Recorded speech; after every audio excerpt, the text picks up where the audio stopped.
Thank you, Lord Jesus. Purihin ang Panginoon, mga niibig na mga kapatiran, lahat po ng mga kapatid na manonood po at makakapanood. Sumain niyo po ang biyaya at pagpapala ng ating dakilang Diyos. Atin pong pinapasalamatan ng ating Panginoon na muli ay nabigyan tayo ng pagkakataon na mag-share ng kanyang salita. Atin pong binabati ang mga kapatid natin ngayon na nagdaraos ng kaarawan. Isa po sa mga may birthday ngayon ay Sister Virgie Venturina. Happy birthday, Sister Virgie. At yung isa sa mga anak ng ating kapatid, Brother Marlon Rigor. Amen. Kay Mea. Ngayon po ay first birthday niya. Palain ng Panginoon ang batang yaon. Amen. At ganun din natin binabati bawat kapatid sa malalayong dako, sa Amerika, sa Saudi, Amen, sina Sister Presi Manidlangan na naka-follow po siya sa ating page, sina Sister Jarina, sina Sister Beverlyn at Brother Raymond Duyaw, Sister Nelia, Brother Rudy, lahat po ng mga nasa malayong lugar. Ingatan po kayo ng ating Panginoon at aliwin po kayo sa pamamagitan ng kanyang mga salita. Amen.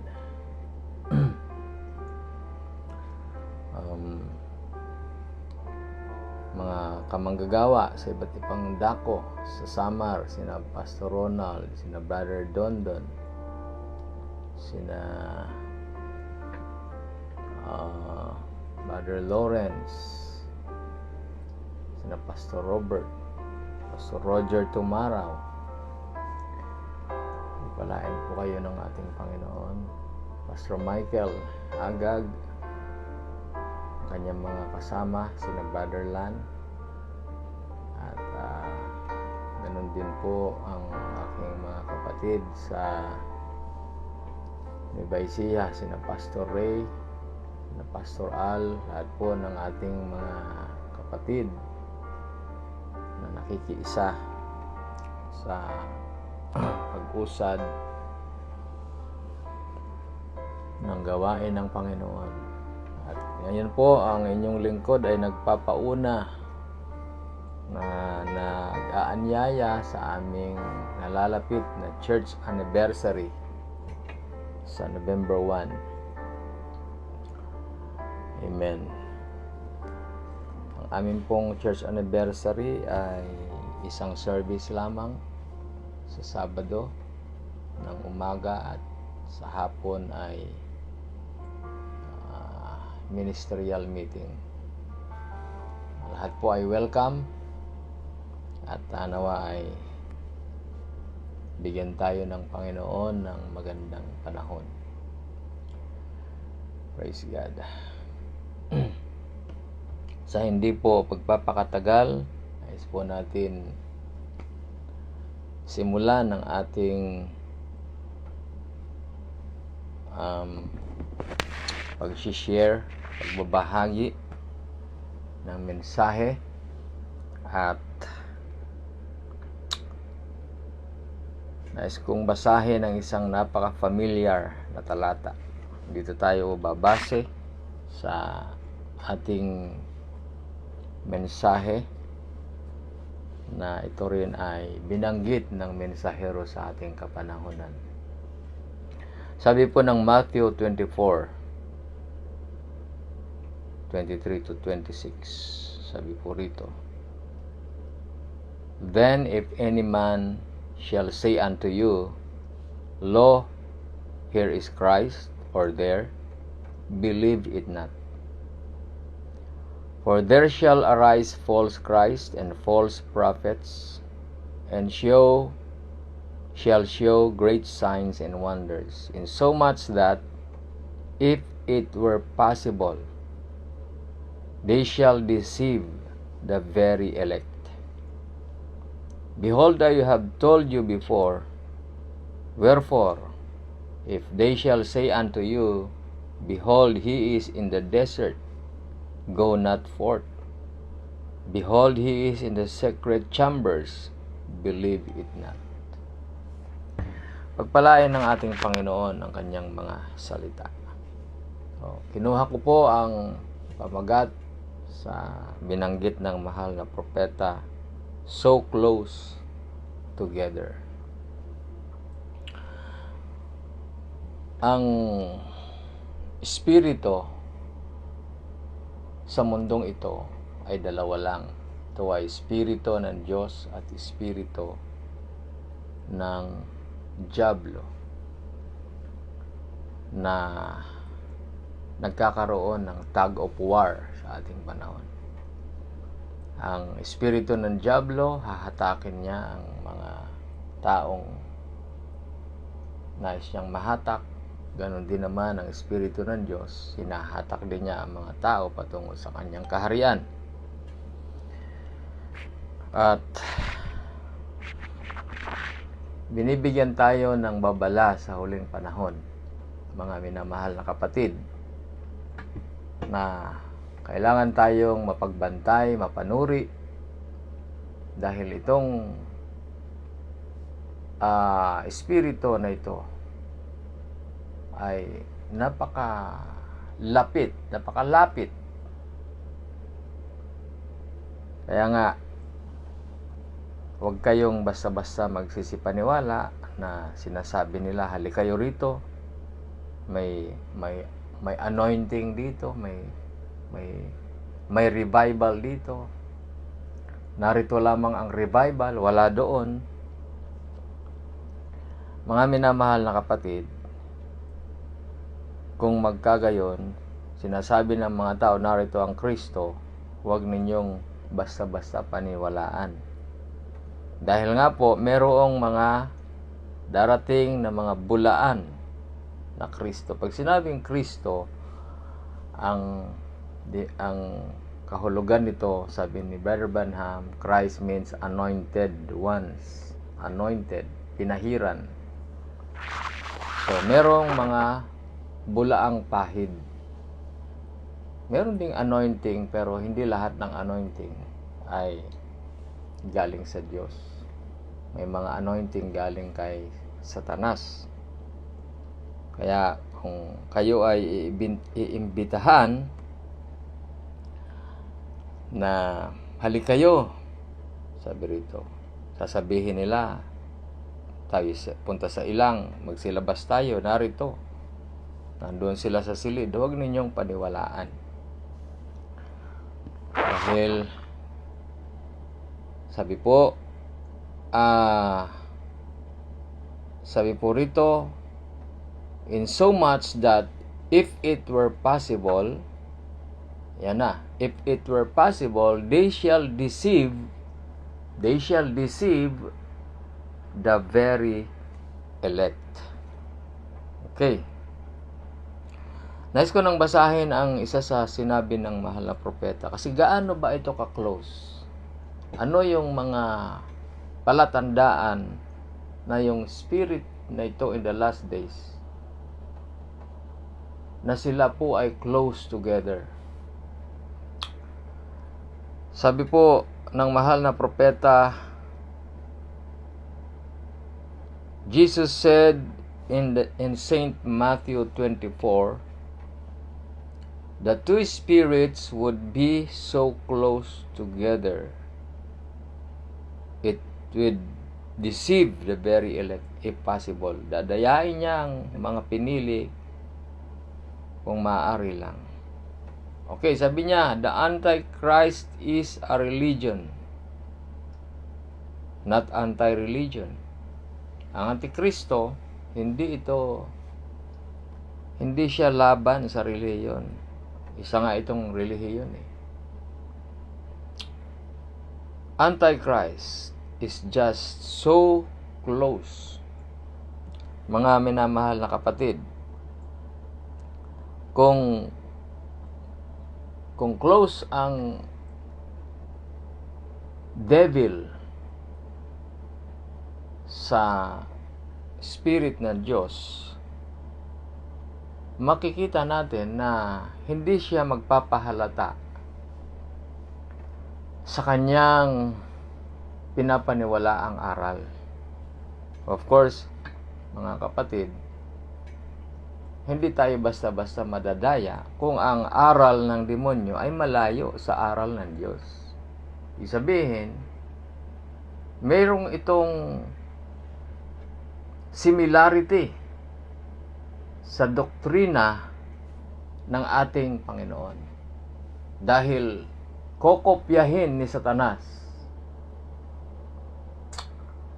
kung ano ang meron ang Diyos. Kumbaga may copy-paste siya sa mga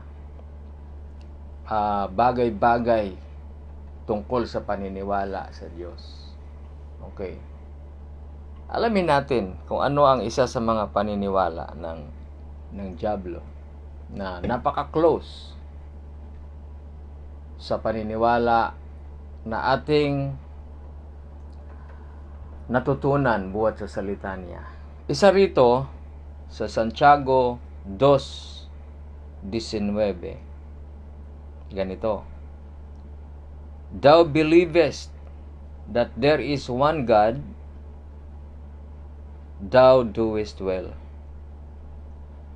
Nananampalataya ka na meron lamang Diyos na iisa, mabuti ang iyong ginagawa. So tayo pong mga believer, nananampalataya tayo na there is only one God. We do not believe in Trinity. We do not believe in two-ness, oneness. We believe in one God. Yan po ang paniniwala natin. Isang Diyos. Sabi po ni Santiago, the devils also believe. So, isa yan sa similarity ng paniniwala ng Diablo. Ang Diablo man naniniwala, meron lamang isang Diyos. Meaning to say, ang mga follower ng Diablo, they also believe in one God.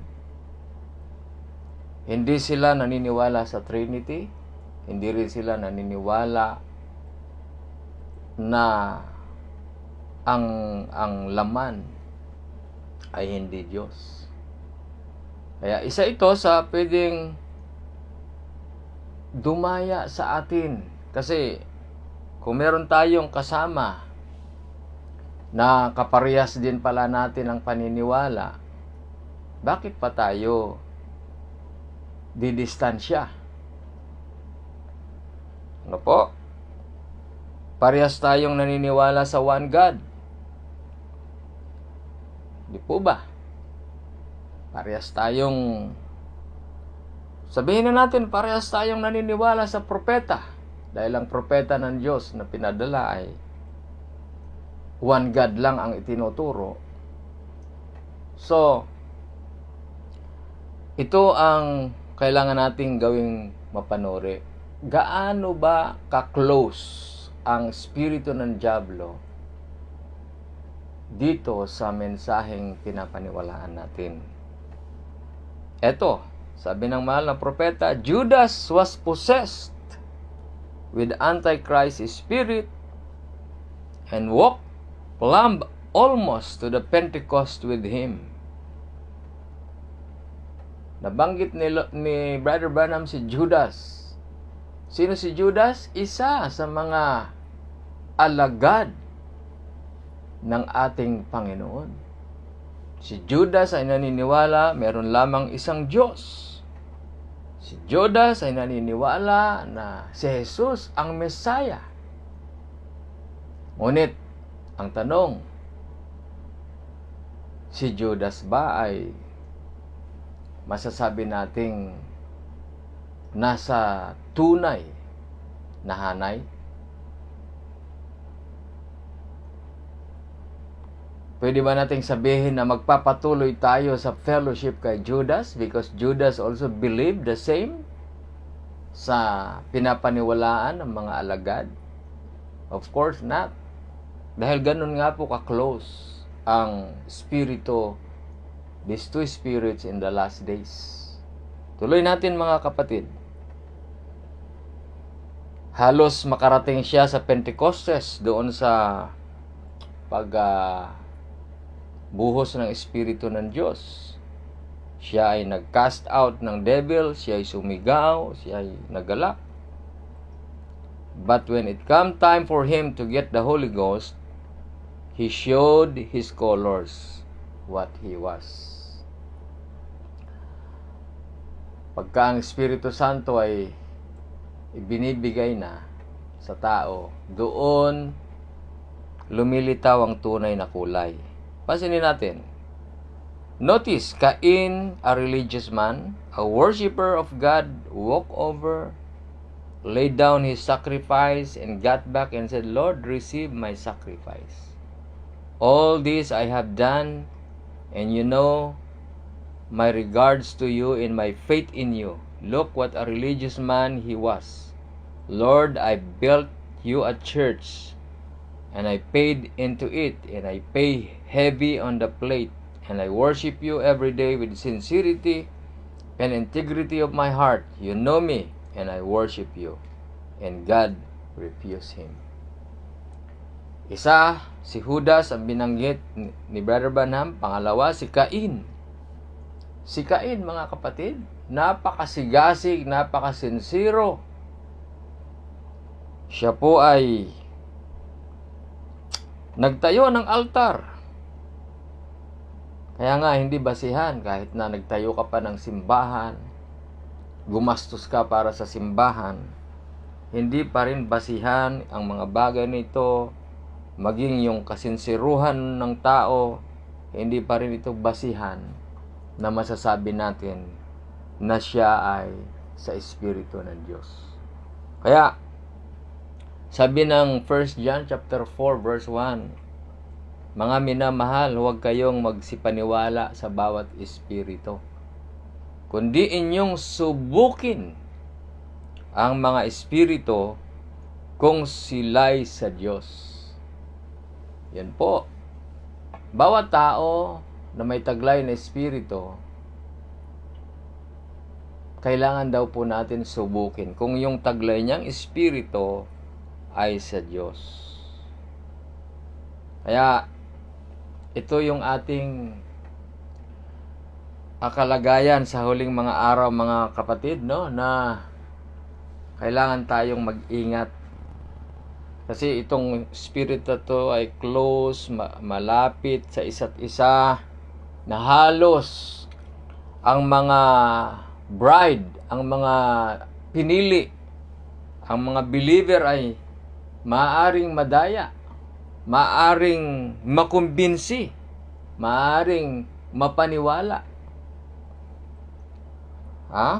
Dahil nga ang demonyo ay naniniwala na meron isang Diyos. Daig pa nga ng demonyo yung mga Trinitarian. Mali ang kanilang pagkilala, ang Trinitarian. Tatlong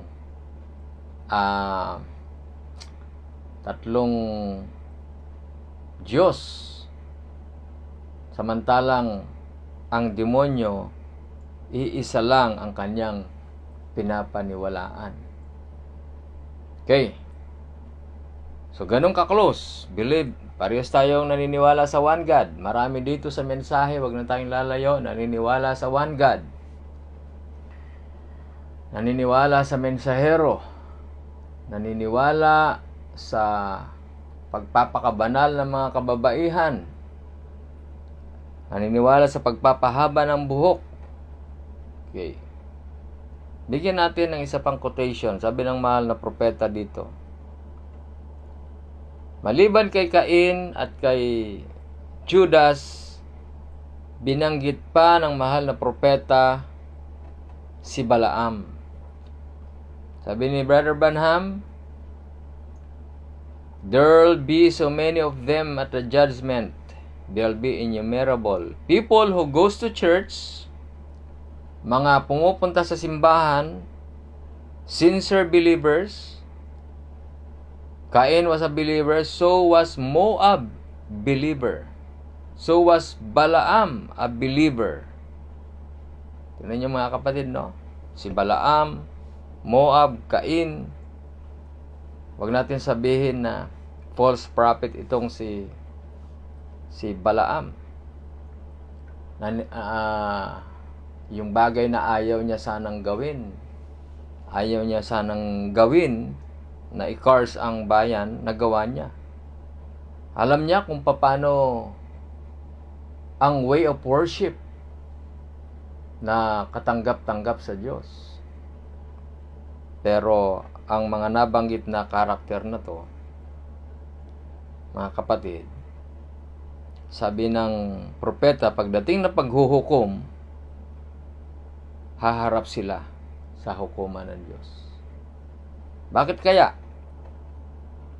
Tuloy natin mga kapatid ang isa sa pinaka halimbawa ng mahal na propeta kung gaano ka-close ang dalawang espiritu na to sa huling mga araw. Sabi niya, if I gave you $1, if you are a smart man, the first thing you would do to that dollar, if it looks in here, it's drawed out, looks so perfect like it. The first thing you will do will take a hold of it and fill it. Kapatid, no? Kapag ka ikaw ay may hawak na isang pera, Philippine money man yan, o US dollar, kasi po, hindi lahat ng pera ay totoo. May mga fake, may mga original. Pero, yung pagkakaprint nung dollar na fake at saka original, halos parehong-pareho. Makikita mo talaga doon yung image nung mukha, nung nakalagay na mukha ng isang bayani o sino man nandoon. Marahil si Abraham Lincoln doon sa dollar. Siyang-siya yung pagkakaprint, kamukhang kamukha. Kaya pwede kang ma-deceive, no? Ngunit para matiyak mo na ito ay original, tiyakin mo a real dollar is not exactly paper. Hindi ang isang tunay na dollar, hindi ito purong papel lang. No? Kasi pwede tayong mag-print ng dollar, kamukha pero papel lang 'yon, hindi talaga yung original. Kasi yung original, it's a silk. Hindi yung basta-basta papel lamang. It's a silk. No? Katulad nung pera natin ngayon, no? Kung ihahalimbawa natin, kukuha kayo ng papel. Kung kukuha kayo ng papel, hindi siya ganito na ang tunay na salapi ay hindi basta-basta ito nagugusot. No? Ang papel, madali itong maggusot. Ito, nagugusot din ito, pero tumatagal siya. Mga kapatid, tumatagal. So, ganun ang original, tumatagal. Ang fake, pang madalian lamang yan. Madaling matisod, madaling magtampo. Matitest natin ang original at saka fake sa pagtagal ng panahon. Sa una, akala mo madadaya ka, akala mo talaga tunay. Okay, so Ang quality ng paper niya, doon natin makikita. Pero sa image, halos parehas sila. Ganon din ang gold. No? May mga fake gold, may mga false gold, may mga pure na gold. Paano mo matitest na pure yung gold at saka fake yung gold? Idarang mo sa apoy. No? Ang pure gold habang dinadarang sa apoy, lalong lumalabas yung pagiging tunay na gold niya. Ganon din ang bawat tao, bawat mananampalataya. Pag dinarang sa apoy ng pagsubok, habang tumatagal, nakikita ang tunay na pag-uugali ng isang tunay na mananampalataya. Okay? So, paano natin matitest according to the message na ang spirit na ito ay sa Diyos o hindi sa Diyos? Panghuling quotation nating babasahin. That's the devil, sabi niya. Everything the devil's got, he copied it off to God. Kung ano man meron ang Diyos, ang diablo, kinopya lamang niya ito sa Diyos. Don't you know that two spirits would be so close together in the last days? Sure, everything the devil's got is a counterfeit. Okay? Kung ano man meron ang diablo, ito ay kinuha lamang niya sa Diyos. Ginaya lamang niya sa Diyos. Ngunit, ano ang dapat natin gawin para ito ay masubok? Kung ito ay espiritu ng Diyos o espiritu ng diablo. Look at the Urim and Thummim of the Bible, brethren. If a prophet prophesied and it didn't flash on the Urim and Thummim, it wasn't right. If a dreamer dreamed a dream that didn't flash on the Urim and Thummim, it was wrong. And today, God's Urim and Thummim is His Bible. Okay, so siguro familiar na kayo doon sa Urim and Thummim na ginagamit po sa lumang tipan ng mga propeta, no? Kapag ka na naginip ang isang tao, dadalhin niya ito sa high priest. Pagkatapos, pag hindi nag-flash ang Urim and Thummim, ibig sabihin, iyon ay maling paniniwala tungkol sa panaginip, tungkol sa hula. Iyon ay maling hula kung hindi nagpa-flash yung Urim and Thummim. At ang Urim and Thummim natin, sabi ng propeta ngayon, ay ang Biblia. So, dito sa Biblia, lahat ng paniniwala ng tao, sasalain ng Biblia. Kung inaaproba ng banal na aklat, ito'y sa Diyos. Ngunit kung ito'y hindi inaaproban, hindi ito galing sa Diyos. Mga minamahal na kapatid, ang nais kong sabihin sa hapong ito, nasa huling panahon tayo na mayroong mensahe ang Diyos. At dito sa mensahe na to, dito nagpapiesta ang maraming so-called believers. Sa mensahe na to na taglay-taglay ang pangalan ni William Branham, sabihin ko sa inyo na hindi lahat ng nagdadala ng pangalan ng propeta ng Diyos at ng spoken word, masasabi natin genuine.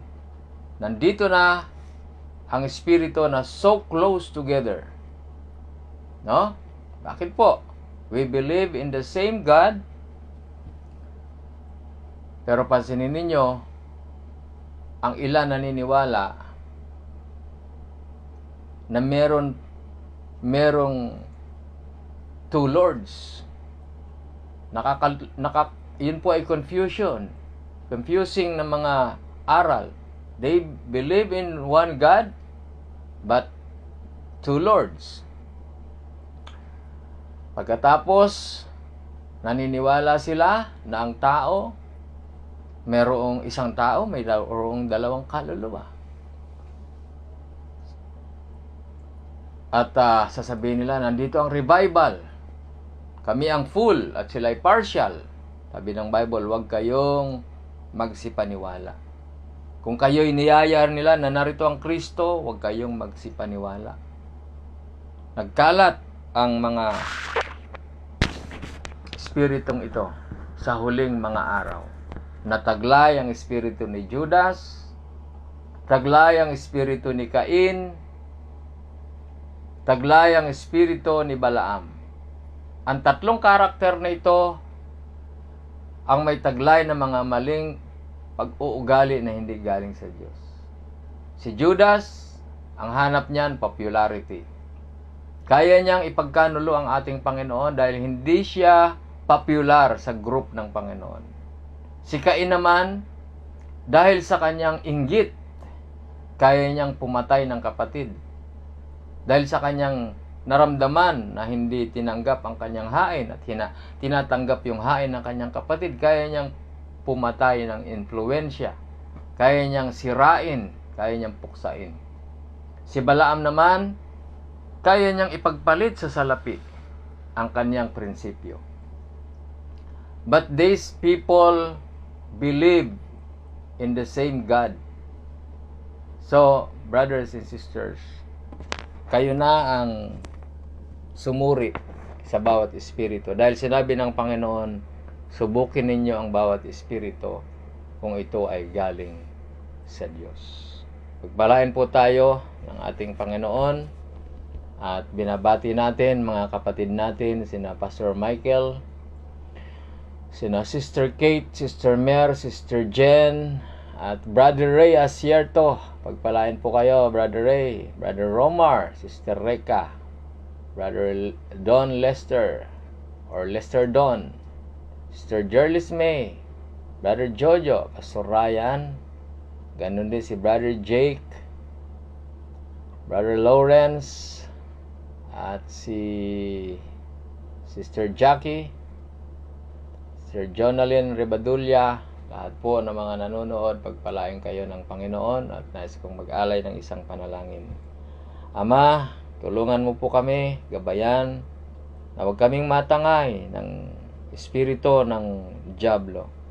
Dahil itong panahon na mapanganib, na hindi na namin malaman, Panginoon, ang totoo at ang mali. Ngunit salamat dahil nariyan ka upang kami ay proteksyonan. Pagpalain mo po ang bawat kapatid, saan man sila naroon. Ingatan mo po at pagpalain ang kanilang mga hanap buhay. In Jesus Christ's name, Lord, we pray. Amen. Salamat po sa inyong pagsubaybay. Pagpalain po kayo ng Panginoon.